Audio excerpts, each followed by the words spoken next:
Bienvenue dans Bien entendu, le podcast d'Ampère. Ampère, une association d'assurés partenaire d'AXA.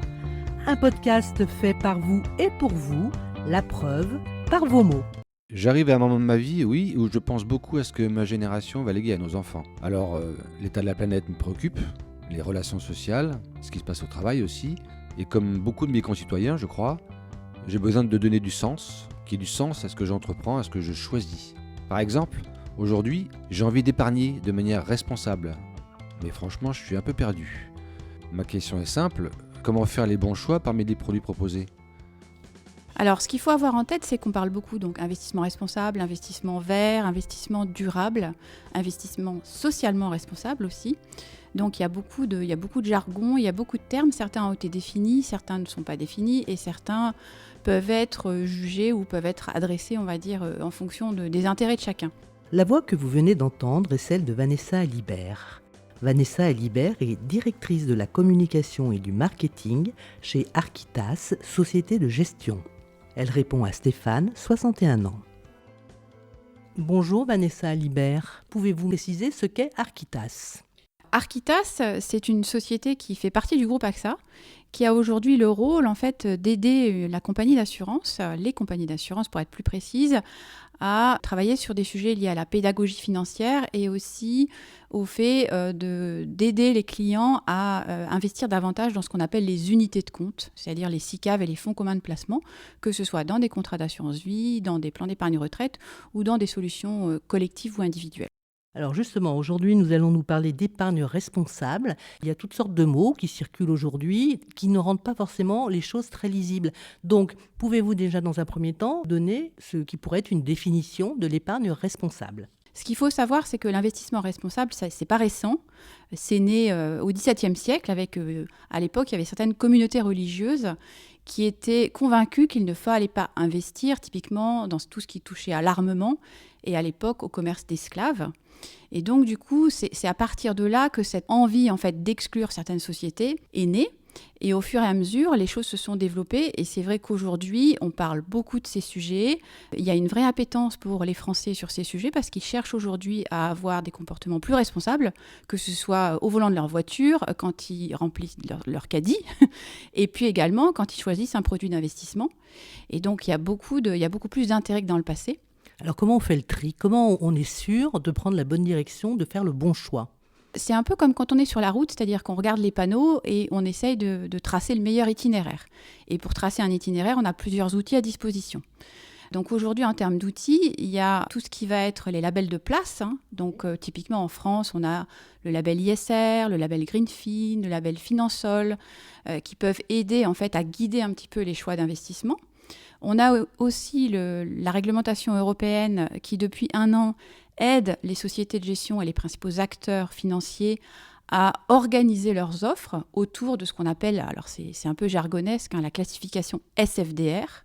Ça correspond au fait qu'on puisse classer en 3 catégories ces produits. Donc, si le produit est classé 6, ça veut dire qu'il n'a pas d'objectif d'investissement durable.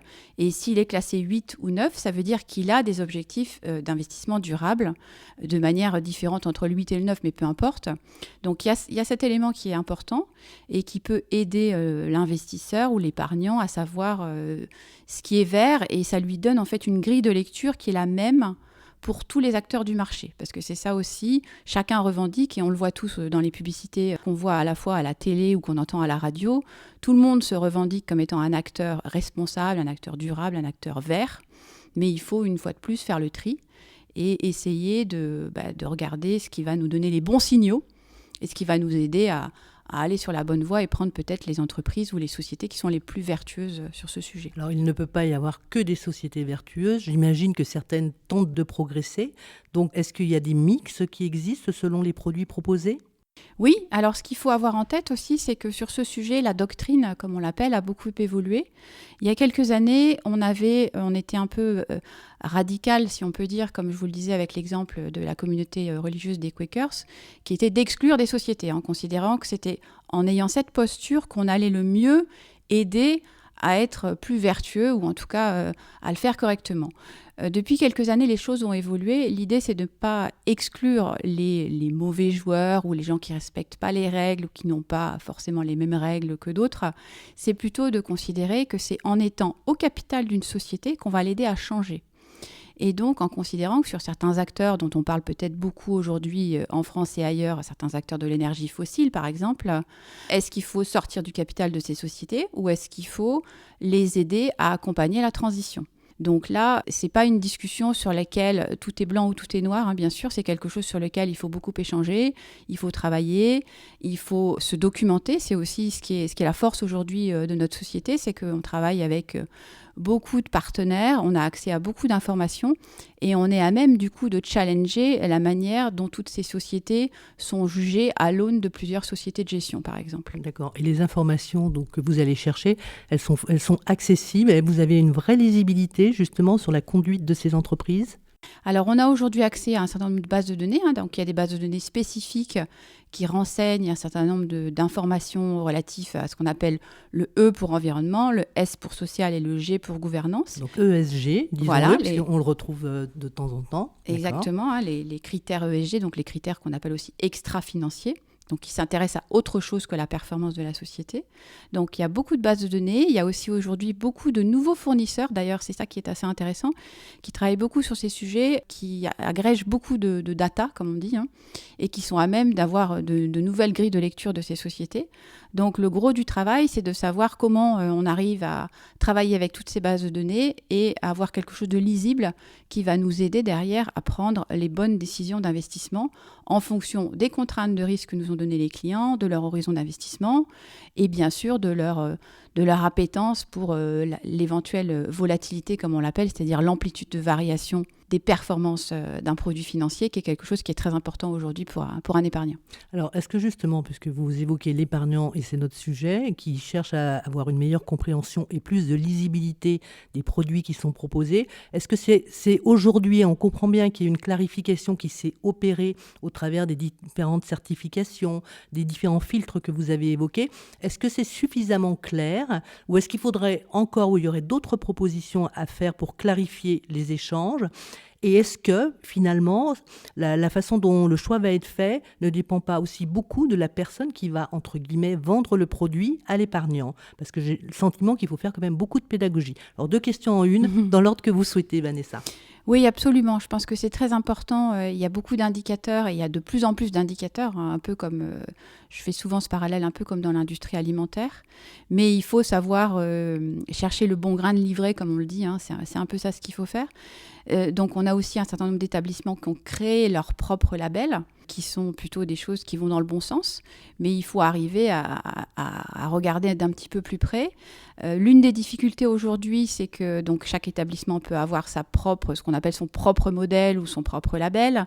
On a des labels de place, par exemple, on a des labels français, mais on n'a pas de label européen.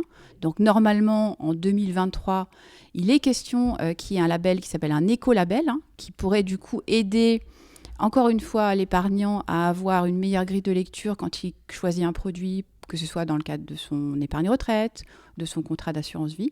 Donc ça, c'est quelque chose qui sera, je pense, très intéressant et très prometteur pour qu'on n'ait plus peut-être un certain prisme hexagonal en France, ou en tout cas qu'on puisse juger les produits sur la même pied d'égalité.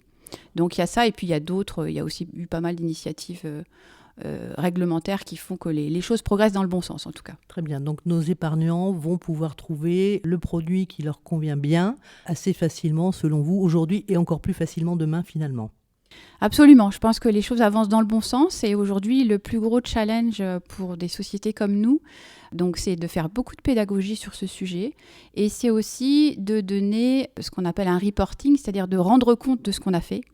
Comme on le dit parfois, c'est passer du territoire de la promesse à la preuve et pouvoir dire au client, à l'épargnant, vous avez investi dans ce produit, quelle est du coup la répercussion en termes d'empreinte carbone ou en termes d'économie, d'énergie.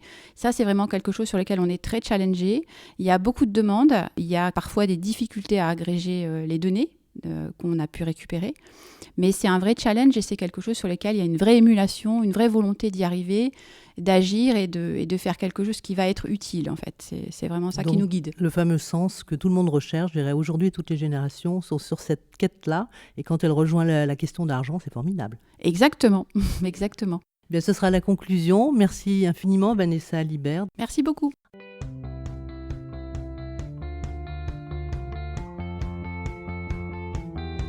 Pour écouter et réécouter ce podcast, rendez-vous sur toutes les plateformes de podcast, Apple Podcasts, iTunes, Spotify, sur le site d'Ampère et celui de Podcasters Media.